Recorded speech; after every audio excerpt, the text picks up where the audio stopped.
प्यारे बच्चों नमस्कार। मैं राकेश विश्वकर्मा उत्कृष्ट विद्यालय भरियंसी। इसके पहले की क्लासेस में हमने ट्रांसफार्मर के बारे में देखा था कि वास्तव में ट्रांसफार्मर होता क्या है, ऊंचाई ट्रांसफार्मर क्या होता है, अपचाई ट्रांसफार्मर क्या होता है, अर्थात उसके प्रकार क्या होते हैं, कितने भाग होते हैं और कैसे पहचानेंगे कि वह ऊंचाई ट्रांसफार्मर है या अपचाई ट्रांसफार्मर है। आज हम पुनः देखते हैं कि वास्तव में ट्रांसफार्मर की का सिद्धांत या उसकी कार्यविधि क्या होती है। तो चलिए स्टार्ट करते हैं ट्रांसफार्मर की कार्यविधि या ट्रांसफार्मर का सिद्धांत। तो ट्रांसफार्मर की कार्यविधि एवं सिद्धांत, ट्रांसफार्मर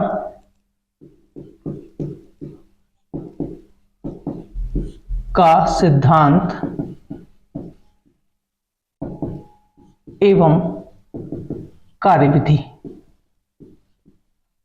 ट्रांसफार्मर का सिद्धांत एवं कार्यविधि यानी यहां पर हम ये देखेंगे कि ट्रांसफार्मर किसके सिद्धांत पर कार्य करता है और उसकी कार्यविधि क्या है। तो देखिए, ट्रांसफार्मर जो है अन्योन्य प्रेरण के सिद्धांत पर कार्य करता है। ट्रांसफार्मर किसके सिद्धांत पर कार्य करता है? अन्योन्य प्रेरण। यानी ये परीक्षा में पूछा जाता है, कई बार खाली स्थान में पूछा गया है, विकल्प में पूछा गया है कि ट्रांसफार्मर किसके सिद्धांत पर कार्य करता है। तो ट्रांसफार्मर किसके सिद्धांत पर कार्य करता है? अन्योन्य प्रेरण के सिद्धांत पर। तो यहाँ पर लिख सकते हैं कि ट्रांसफार्मर अन्योन्य प्रेरण के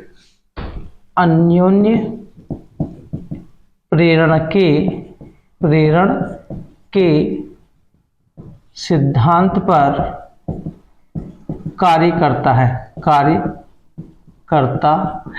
ट्रांसफार्मर किसके सिद्धांत पर कार्य करता है? अन्योन्य प्रेरण के सिद्धांत पर कार्य करता है।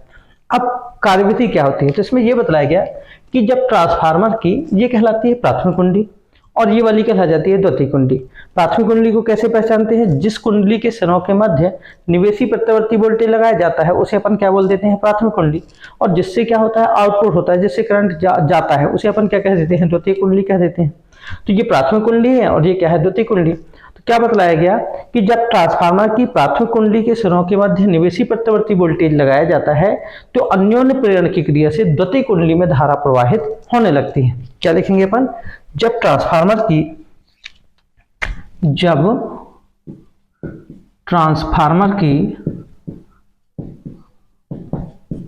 प्राथमिक कुंडली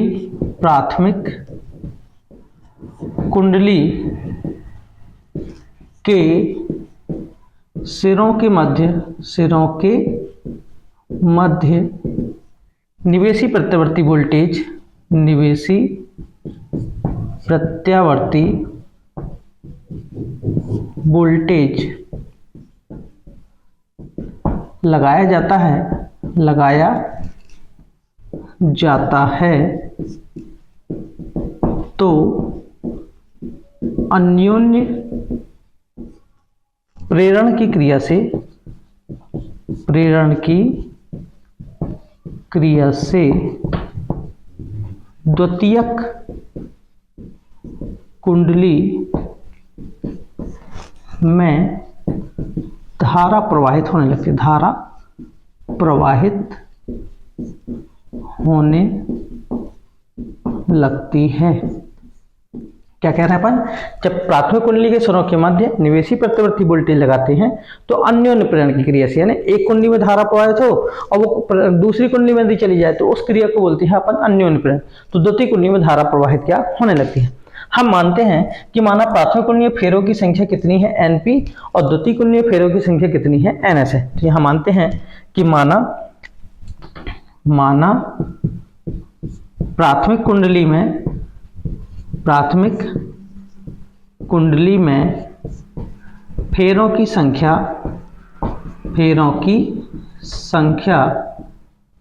कितनी है? Np, व द्वितीय कुंडली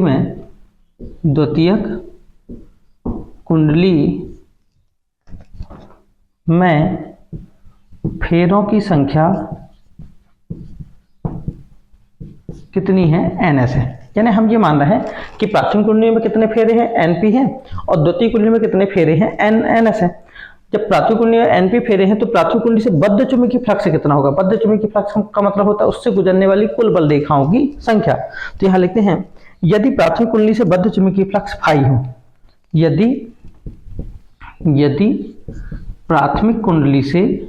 प्राथमिक कुंडली से बद्ध चुंबकीय फ्लक्स कितना है, फाई। तो उसमें प्रेरित विद्युत वाहक बल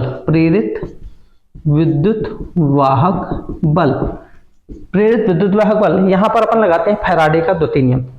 फैराडे के द्वितीय नियम से किसी प्रेरित विद्युत वाहक बल जो होता है चुंबकीय फ्लक्स में परिवर्तन की दर के क्या होता है, अनुक्रमानुपाती होता है। अर्थात क्या हो जाएगा, ईपी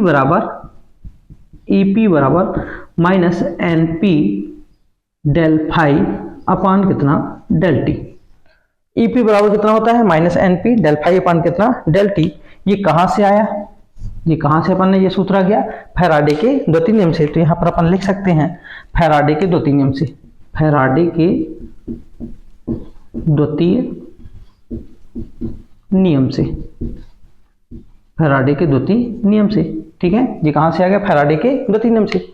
अब यदि हम ये माने कि जितना चुंबकीय फ्लक्स में परिवर्तन यहां हो रहा था वही चुंबकीय फ्लक्स में परिवर्तन यहां हो रहा है, अर्थात धारा का किसी भी प्रकार से क्षरण नहीं हो रहा, तो यहां हम लिखते हैं यदि धारा का क्षरण ना हो तो, यदि धारा का क्षरण ना हो तो, जब धारा का क्षरण नहीं होगा तो प्राथमिक कुंडली से बद्ध चुंबकीय फ्लक्स जितना होगा द्वितीय कुंडली से बद्ध चुंबकीय फ्लक्स भी उतना होगा। तो धारा का क्षरण ना हो तो द्वितीय कुंडली से बद्ध चुंबकीय फ्लक्स, द्वितीय कुंडली से बद्ध चुंबकीय फ्लक्स कितना होगा, फाई ही होगा, फाई होगा। अतः द्वितीयक कुंडली में प्रेरित विद्युत वाहक बल, फिर से फैराडे का द्वितीय नियम लगाते हैं। तो फिर से कितना आ जाएगा, ES बराबर माइनस NS, क्योंकि द्वितीय कुंडली में फेरों की संख्या कितनी है, NS है, डेल फाई अपान कितना, डेल टी। ये वही रहेगा, ये हो गया समीकरण नंबर कौन सा, दूसरा। समीकरण 1 में समीकरण 2 का भाग देते थे, तो समीकरण 1 भागित किससे, 2 से, 1 भागित 2 से कितना हो जाएगा, EP अपान ES बराबर minus NP del phi upon del t बटे कितना हो जाएगा, minus NS del phi upon कितना, डेल टी। माइनस से माइनस क्या हो गया, कट गया, del phi upon del t से del phi upon del t भी क्या हो गया, कट गया। तो कितना बचेगा यहाँ पर, EP upon ES, EP upon ES, EP upon ES बराबर कितना हो जाएगा यहाँ पर, बाकी तो कट गया, NP अपान कितना, NS, NP अपान कितना होगा, NS। ये हो गया हमारा समीकरण नंबर कौन सा, तीसरा। ठीक है, अब प्राथमिक कुंडली में शक्ति कितनी है और द्वितीय कुंडली में शक्ति कितनी है। ठीक है, तो ये जितनी प्राथमिक कुंडली में शक्ति होगी वही शक्ति किसमें होगी, द्वितीय कुंडली में शक्ति होगी। तो यहाँ पर लिखेंगे कि चूंकि प्राथमिक कुंडली में शक्ति बराबर है द्वितीय कुंडली में शक्ति, क्योंकि प्राथमिक कुंडली में शक्ति बराबर है द्वितीय कुंडली में शक्ति की, द्वितीयक कुंडली में शक्ति। ऐसा अपन क्यों लिख रहे हैं, क्योंकि अपन यहाँ लिखे हैं कि धारा का क्षरण नहीं हो रहा, धारा का क्षरण नहीं हो रहा, एक भी क्षरण नहीं हो रहा, तो जितनी शक्ति यहाँ होगी उतनी शक्ति इस साइड में भी होगी। तो प्राथमिक कुंडली में शक्ति, और शक्ति का सूत्र क्या होता है, P बराबर क्या होता है, V इंटू आई। P बराबर क्या होता है, V इंटू कितना, I। V को अपन किससे दर्शा दें, विद्युत वाहक बल, और I को किससे दर्शा दें, धारा। तो क्या हो जाएगा, यहाँ लिख सकते हैं प्राथमिक कुंडली में शक्ति यानी P प्राथमिक बराबर P द्वितीय क्या, सेकेंडरी। अब कितना हो जाएगा, P बराबर V इंटू आई है, तो V की जगह कितना हो जाएगा, VP इंटू, या यहाँ पर अपन विद्युत वाहक बल का प्रयोग कर सकते हैं, EP लिख सकते हैं, EP इंटू कितना, IP बराबर ES इंटू कितना हो जाएगा, IS। ठीक है, EP को यहीं रहने देते हैं, EP अपान ES यहाँ आ गया, बटे कितना ई एस बराबर यहाँ कितना है आई एस बटे कितना हो जाएगा आई पी के। ये हो गया हमारा समीकरण नंबर कौन सा 4। हम समीकरण 3 और 4 को देखें। देखिए समीकरण 3 E P upon E S बराबर N S upon N P upon N S. यहाँ पर ई पी अपान ई एस बराबर है आई एस अपान कितना आई पी के। तो क्या हो जाएगा यहाँ पर समीकरण 3 व 4 से, समीकरण 3 व किससे 4 से, 3 व 4 से कितना अपन लिख सकते हैं E P upon E S, E P upon E S बराबर N P upon N S, N P upon N S बराबर कितना हो जाएगा आई एस अपान कितना आई पी के, आई एस अपान किसके आई पी के। ठीक है, ये एक संबंध मिल गया। अब इसके आधार पर हम क्या कह सकते हैं, तो पहले आप लोग इसका स्क्रीनशॉट ले लें, फिर अपन आगे देखते हैं इसके आगे।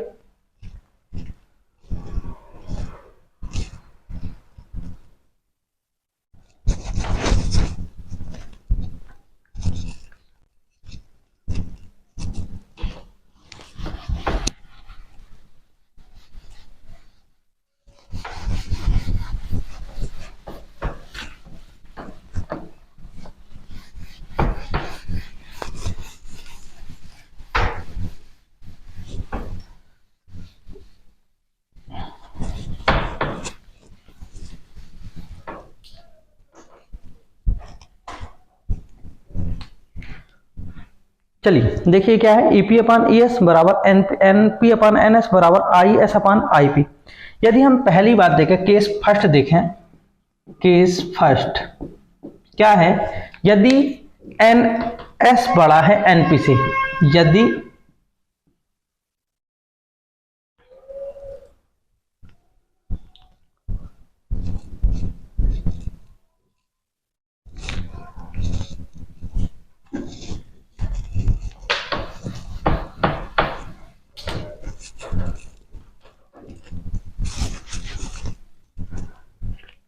चलिए अब अपन आगे देखते हैं संबंध क्या मिला, E P upon E S बराबर N P upon N S बराबर आई एस अपान किसके आई पी के। अब इससे क्या स्पष्ट होता है, तो यदि हम केस फर्स्ट देखें, केस फर्स्ट सी केस फर्स्ट, इसमें क्या स्पष्ट हो रहा है कि यदि द्वितीयक कुंडली में फेरों की संख्या प्राथमिक कुंडलियों में फेरों की संख्या से ज्यादा हो जाए, यानी यदि एन एस बड़ा है किससे एन पी से, एन एस बड़ा है, एन एस क्या है द्वितीय कुंडलीय फेरों की संख्या, एन पी क्या है प्राथमिक कुंडलीय फेरों की संख्या। यानी यदि द्वितीय कुंडलीय फेरों की संख्या प्राथमिक कुंडलीय फेरों की संख्या से क्या है अधिक है, तो क्या होगा, ये बड़ा है इससे, तो ये भी बड़ा होगा इससे, तो क्या होगा ई एस बड़ा होगा किससे ई पी से। यानी यदि द्वितीय कुंडलीय फेरों की संख्या प्राथमिक कुंडलीय फेरों की संख्या से बड़ा है तो वोल्टेज को बढ़ाएगा, यानी यदि द्वितीयक बड़ा है तो यहाँ द्वितीयक ये भी बड़ा हो रहा, वोल्टेज को बढ़ाएगा। किंतु यहां पर अपन लिख सकते हैं किंतु क्या होगा, यहां पर क्या आ रहा है यदि देखा जाए तो यहाँ S जो है IP बड़ा हो रहा है, ये बड़ा है तो ये भी बड़ा होगा, और यहाँ पर ये बड़ा हो गया, यानी P वाला बड़ा है, S वाला क्या हो गया छोटा। किंतु क्या बड़ा हो जाएगा, यहाँ पर IP बड़ा होगा किससे IS से, यानी S धारा के मान को क्या करेगा कम करेगा। ठीक है, यदि द्वितीय कुंडलीय फेरों की संख्या प्राथमिक कुंडलीय फेरों की संख्या से अधिक है तो वह उच्चाई ट्रांसफार्मर होगा, वह वोल्टेज को तो बढ़ाएगा किंतु धारा की प्रबलता को क्या कर देगा कम कर देगा। इसी प्रकार केस सेकंड में देखें, केस सेकंड में अब उल्टा कर दें, यदि एन एस छोटा है किससे एनपी से, यानी यदि द्वितीय कुंडलीय फेरों की संख्या प्राथमिक कुंडलीय फेरों की संख्या से कम है तो कौन सा ट्रांसफार्मर होता है अपचाई, कौन सा ट्रांसफार्मर होता है अपचाई।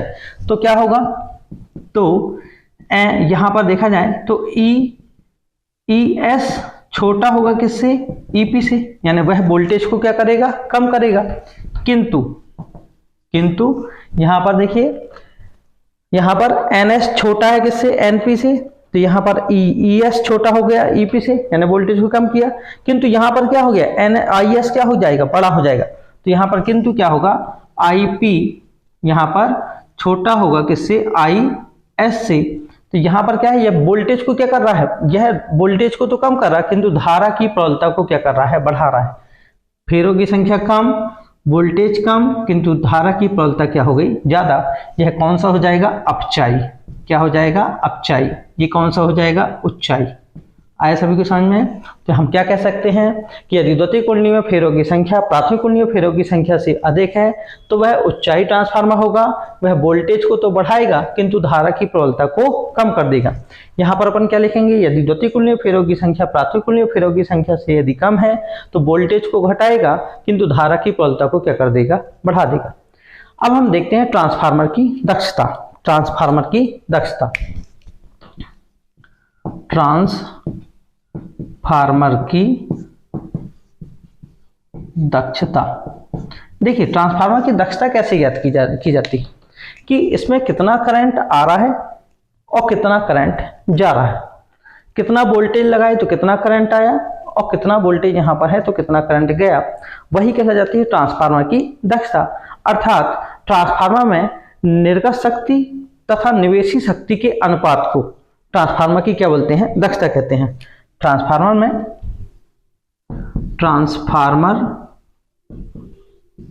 में निर्गत शक्ति व निवेशी शक्ति के अनुपात को ट्रांसफार्मर की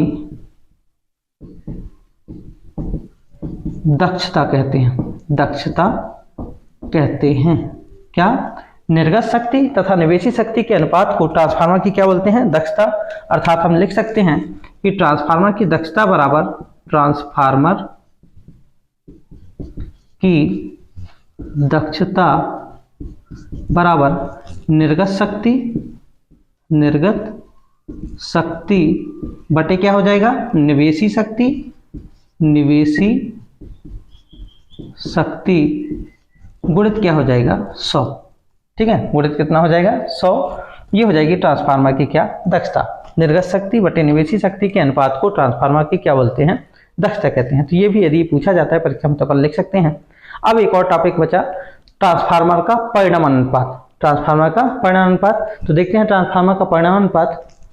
ट्रांसफार्मर का परिणाम अनुपात होता क्या है, तो इसमें यह बतलाया गया कि द्वितीय कुंडली में फेरों की संख्या और प्राथमिक कुंडली में फेरों की संख्या के अनुपात को ट्रांसफार्मर का परिणाम अनुपात कहते हैं। अपन क्या परिभाषा बनाएंगे कि द्वितीय कुंडली में फेरों की संख्या और प्राथमिक कुंडली में फेरों की संख्या के अनुपात को हम ट्रांसफार्मर का क्या बोलते हैं, परिणाम अनुपात। इसे के द्वारा प्रदर्शित किया जाता है। तो यहाँ पर अपन लिखते हैं, अर्थात द्वितीय कुंडली में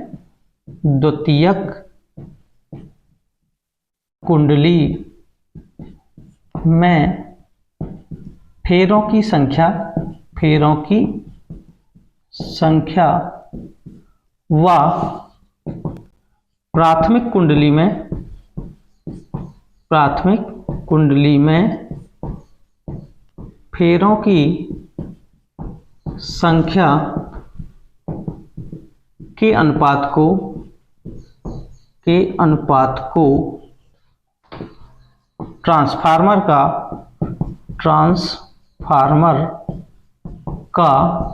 परिणाम अनुपात कहते हैं।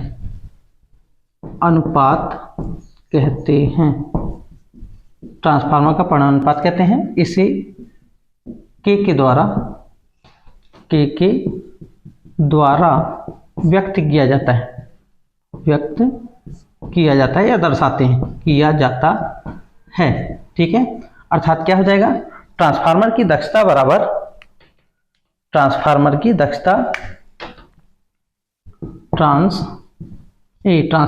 का परिणाम अनुपात बराबर द्वितीय कुंडली फेरों की संख्या, द्वितीय कुंडली में फेरों की संख्या बटे क्या हो जाएगा, प्राथमिक कुंडली में फेरों की संख्या। प्राथमिक कुंडली में फेरों की संख्या तो के बराबर द्वितीय कुंडली में फेरों की संख्या कितनी है, NS बटे कितना हो जाएगा, NP। NS बटे क्या, NP। ये हो जाता है ट्रांसफार्मर का परिणाम अनुपात। अब थोड़ी सी यहाँ पर ये ध्यान देना है कि पूछा जाता है कि किस ट्रांसफार्मर का परिणामन अनुपात ज्यादा होता है। तो देखिए स्वाभाविक सी बात है, यदि वह ऊंचाई ट्रांसफार्मर है तो कैसे पहचानते हैं? यदि द्वितीय कुंडलीय फेरों की संख्या ज्यादा है, मान लो इसमें कितने फेरे हैं 5000 और इसमें कितने फेरे हैं 500, ठीक है, इसमें 5000 फेरे हैं, इसमें 500 फेरे हैं, द्वितीय कुंडलीय फेरों की संख्या ज्यादा है किससे? प्राथमिक कुंडलीय फेरों की संख्या से। हम समझ गए कि वह ऊंचाई ट्रांसफार्मर होगा। अब ऊंचाई होगा तो स्वाभाविक है 5000 में यदि हम 500 का भाग देंगे तो कितनी बार गया? 10 बार। स्वाभाविक है हम यदि 5000 से एक भी यदि कम है, 4999 फेरे भी हैं, तो वो कौन सा होगा? ऊंचाई होगा। और यदि 4999 का भी भाग यदि 5000 में देंगे तो एक बार तो जाएगा, यानी एक से सदैव क्या होगा? ज्यादा होगा। तो हम ये कह सकते हैं कि जो ऊंचाई ट्रांसफार्मर है उसका परिणामन अनुपात सदैव एक से क्या होता है? अधिक होता है। अब यदि हम अपचाई की बात करें तो अपचाई में क्या होता है कि द्वितीय कुंडलीय फेरों की संख्या क्या होती है? कम। प्राथमिक कुंडलीय फेरों की संख्या क्या होती है? ज्यादा। यानी इसमें मान लो 500 फेरे हैं और इसमें कितने हैं? 5000।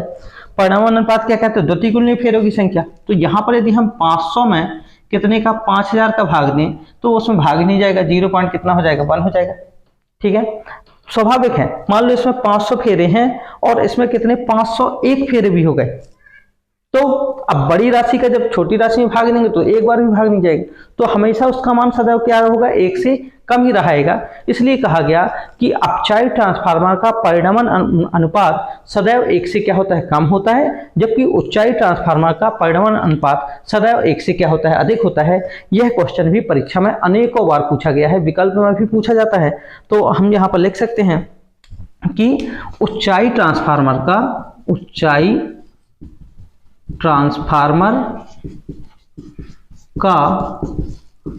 परिणामन अनुपात सदैव एक से अधिक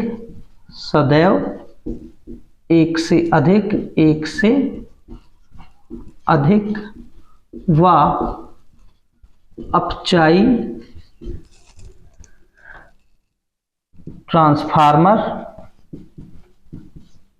का परिणामन अनुपात सदैव एक से कम होता है, ठीक है। तो ऊंचाई ट्रांसफार्मर का परिणामन अनुपात सदैव एक से अधिक होता है और अपचाई ट्रांसफार्मर का परिणामन अनुपात सदैव एक से क्या होता है? कम होता है। तो इस प्रकार हमने आज की क्लासेस में ट्रांसफार्मर का संपूर्ण भाग, यानी ट्रांसफार्मर होता क्या है, इसके प्रकार कौन कौन से होते हैं, इसकी पहचान क्या होती है, इसके भाग क्या होते हैं, इसका सिद्धांत क्या होता है, इसकी कार्यविधि क्या होती है, इसकी दक्षता क्या है, तथा दक्षता के पश्चात हमने इसका परिणामन अनुपात भी देखा। तो एक संपूर्ण टॉपिक है, इससे संबंधित एक नए क्वेश्चन आपको परीक्षा में जरूर मिलेंगे। तो जिस प्रकार से आपने अभी कमेंट्स किया था कि सर हमको अभी ट्रांसफार्मर का पढ़ना है, अभी मैंने देखा है कि कुछ बच्चों ने ये भी बोला है कि सर हमको 11वीं का अभिकेंद्र बल के बारे में बताइए। तो हम अगली क्लासेस में अभिकेंद्र बल के बारे में पढ़ेंगे। तो इसी प्रकार आप लोगों को जो भी पढ़ना रहा करे कमेंट्स बॉक्स में जरूर बताया कीजिए और इस वीडियो को अधिक से अधिक लाइक कीजिए, सब्सक्राइब कीजिए, शेयर कीजिए और जहाँ तक जो भी आपको पढ़ना हो जरूर कमेंट्स किया कीजिए। धन्यवाद। जय हिंद, जय भारत, नमस्कार।